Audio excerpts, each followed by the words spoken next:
Halo, selamat malam, Pak. Perkenalkan, nama lengkap saya Diana Caesilia Ogariu dengan NIM 2223012332. Di sini saya akan menjelaskan mengenai pemetaan situasi sederhana menggunakan alat total station. Oke, yang pertama, pengertian dari pemetaan situasi sederhana. Pemetaan situasi sederhana adalah proses pengukuran dan pemetaan topografi permukaan bumi dalam skala kecil. Pemetaan ini dilakukan dengan mengumpulkan, menganalisis, dan menyajikan informasi dalam bentuk peta untuk membuat gambaran sebagian permukaan bumi yang memuat informasi unsur-unsur alam maupun buatan manusia yang dinyatakan dengan simbol-simbol tertentu dan digambarkan dengan skala tertentu di atas bidang datar melalui sistem proyeksi tertentu. Tujuan dari praktikum ini ialah untuk mempelajari cara mengolah data hasil pengukuran, di mana mahasiswa akan dilatih untuk mengolah data hasil pengukuran menggunakan software khusus seperti AutoCAD Civil 3D atau MicroStation. Yang kedua, menganalisis hasil pengukuran. Mahasiswa akan belajar menganalisis hasil pengukuran untuk mengetahui tingkat akurasi dan ketepatan data. Yang ketiga, memahami penerapan total station dalam pembuatan peta, di mana mahasiswa akan belajar bagaimana data hasil pengukuran dapat digunakan untuk membuat berbagai jenis peta seperti peta topografi, peta situasi, dan peta kadaster. Yang keempat, menerapkan pengetahuan dalam proyek nyata, di mana mahasiswa akan diberi kesempatan untuk menerapkan pengetahuan yang diperoleh dalam proyek pemetaan yang lebih kompleks. Setelah itu, lokasi, waktu, dan sketsa. Lokasi pengukuran poligon tertutup menggunakan alat total station di Gedung Politeknik Negeri Kupang. Waktu praktikum pemetaan situasi sederhana dilaksanakan pada Kamis tanggal 9 dan 16 Januari 2025. Dan ini merupakan sketsanya. Setelah itu, alat dan bahan yang digunakan dalam praktikum ini yang pertama, total station. Total station adalah alat utama dalam praktikum ini. Fungsinya untuk mengukur jarak, sudut horizontal, dan sudut vertikal secara otomatis. Yang kedua, prisma. Prisma adalah sebuah reflektor yang ditempatkan pada titik-titik yang akan diukur. Cahaya dari total station akan mengenai prisma dan dipantulkan kembali untuk menghitung jarak. Titik kontrol. Titik-titik yang sudah diketahui koordinatnya dan dijadikan sebagai acuan dalam pengukuran. Titik kontrol ini biasanya berupa patok beton atau tanda di lapangan. Statif atau kaki tiga fungsinya adalah untuk menahan alat agar tetap stabil saat melakukan pengukuran. Meter digunakan untuk mengukur tinggi alat. Kompas untuk menentukan arah utara. GPS mengambil titik koordinat pada titik poligon 1. Payung digunakan untuk melindungi alat ukur dari hujan, panas matahari, dan angin kencang. Hal ini penting untuk menjaga presisi dan ketahanan alat ukur. Paku digunakan untuk menancapkan tali rafia atau memberi tanda pada titik. Palu digunakan untuk memukul paku. Buku catatan digunakan untuk mencatat data hasil pengukuran. Pensil untuk menulis pada buku catatan. Kalkulator untuk melakukan perhitungan sederhana. Software pengolahan data seperti AutoCAD Civil 3D, MicroStation atau software khusus lainnya untuk mengolah data hasil pengukuran dan membuat peta. Setelah ini kita masuk ke jawabnya. Dan ini merupakan hasil dari survei lokasinya. Ini adalah sketsanya. Dan yang pertama, langkah pengukuran menggunakan alat total station. Yang pertama, mempersiapkan tim, alat, serta bahan. Setelah itu, kita pergi ke lokasi pengukuran, kemudian menentukan titik-titik poligon. Setelah itu, kita gunakan alat GPS untuk menentukan titik koordinat dari P1, kemudian mendirikan total station pada titik P1, setelah itu centering dan mendatarkan total station. Ketujuh, mengukur tinggi alat total station. Ke-8, tentukan titik P2, kemudian dirikan prisma pada titik P2. Yang ke-9, ukur tinggi reflektor. Ke-10, kita nyalakan alat total station. Setelah itu, kita menyesuaikan nilai X dan Y menggunakan sekrup untuk menempatkan gelembung Nivo berada di tengah. Nilai X dan Y harus mendekati 0 dan berada di bawah 5. Kemudian kita gunakan kompas untuk mencari arah utara, kemudian tekan 0 set, setelah itu bidik ke arah P2. Lalu kita tekan menu dan tekan data collect, kemudian masukkan nama file, kita tekan OCC, input nama titik, ID, tinggi alat, lalu tekan onset. Setelah itu input nama titik, lalu next, kemudian input koordinat titik P1 dan tekan enter. Kemudian kita tekan tombol rect untuk simpan dan kembali ke menu awal.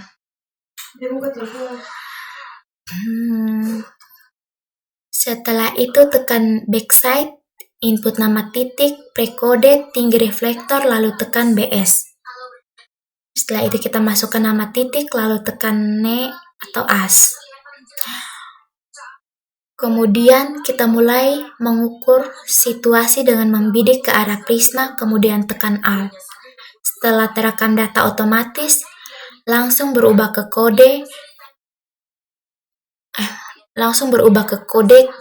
kode berikutnya, misalnya P1 akan otomatis berubah menjadi P2. Hal yang sama dilakukan di poligon selanjutnya. Kemudian penggambaran pada Civil 3D. Yang pertama, kita persiapkan data.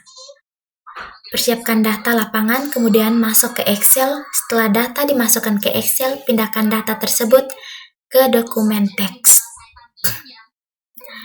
Pemloadingan pada Civil 3D. Yang pertama, buka aplikasi Civil 3D. Kemudian kita tekan tombol New untuk mulai menggambar. Setelah itu Insert. Kemudian kita tekan Point from File. Setelah itu klik tanda plus hijau untuk menambahkan file yang telah kita buat. Lalu file akan muncul dan jika filenya benar, maka secara otomatis akan ada tanda centang hijau pada file yang dipilih pens pada specific point file format. Lalu akan muncul titik-titik pada gambar. Jika tidak muncul titik atau titik terlalu kecil, maka kita bisa memakai perintah zoom extension lalu enter untuk memperbesar titik. Selanjutnya, untuk menampilkan nama titik, kita pilih semua titik, lalu klik pada point group properties, lalu pada point label style kita pilih description only untuk hanya menampilkan nama, lalu klik OK. Agar tampilannya tidak tumpang tindih, maka kita bisa atur pada skala. Interval konturnya pada style, sekalian diatur untuk lebih smooth konturnya, lalu klik OK. Lalu kita ke modify, klik surface, lalu pilih add data, pilih point groups, lalu pilih all point. Buka layout ISO A3 dengan perintah viewports untuk memindahkan gambar pada kolom yang ingin diletakkan gambar, lalu atur skalanya.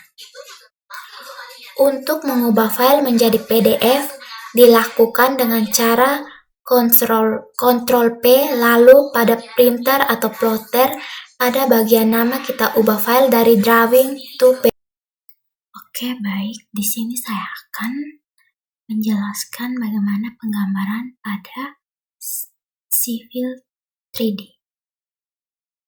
Oke, yang pertama kita masuk ke Civil 3D.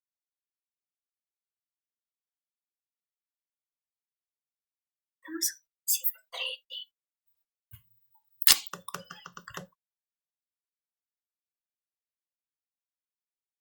Nah, setelah kita masuk pada Civil 3D, kemudian kita klik New untuk membuat.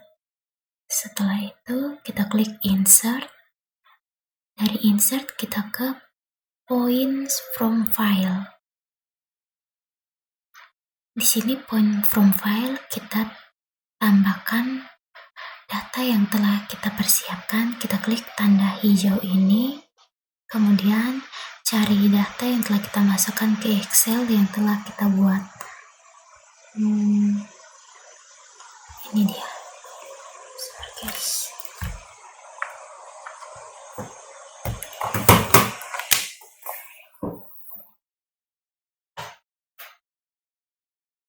Nah, setelah itu di specific point file format kita klik PENZD. Kemudian kita klik OK. Nah, setelah itu kita klik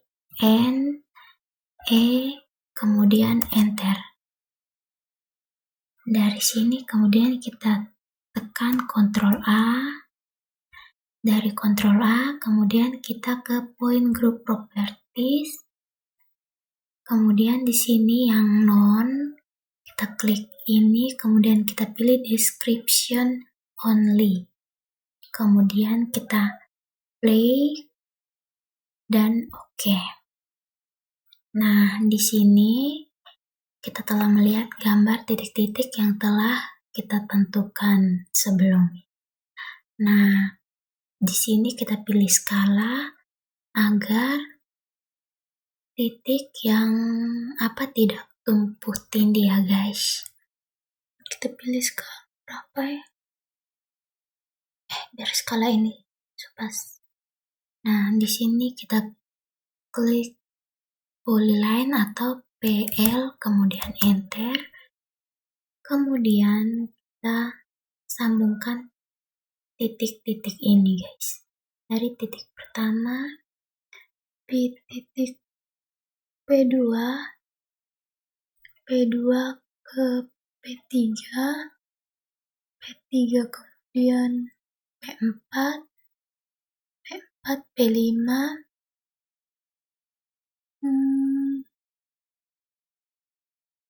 sabar guys, itu masih cari P5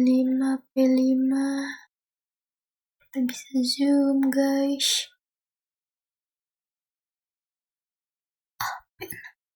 P6 ini P6 kemudian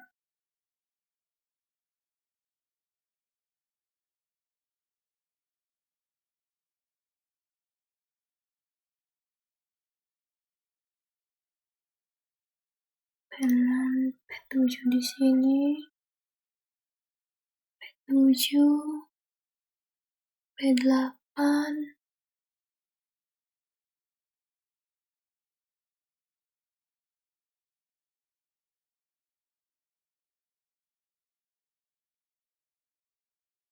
P9 P10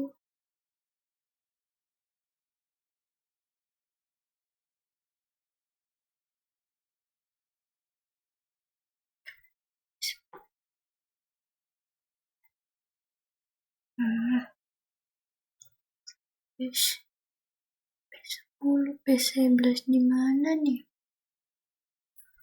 Oh, ini P11 guys.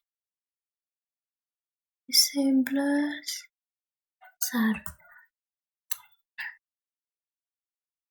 karena ini titik P-nya sampai 12, daripada susah kita cari P12, kita kasih apa skalanya ya guys.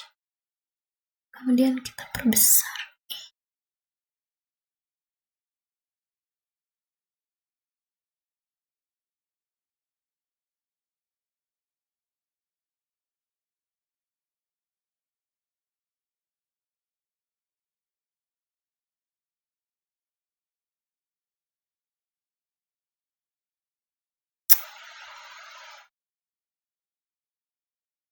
PL enter, kita sambung lagi dari titik sini.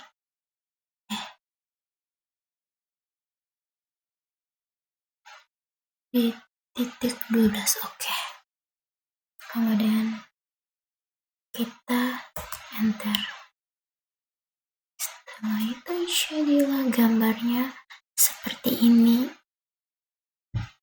Sebenarnya datanya salah guys, karena gambarnya salah mungkin karena datanya ada kekeliruan. Nah, jadi begitu saja video tutorial dari saya. Sekian dan terima kasih.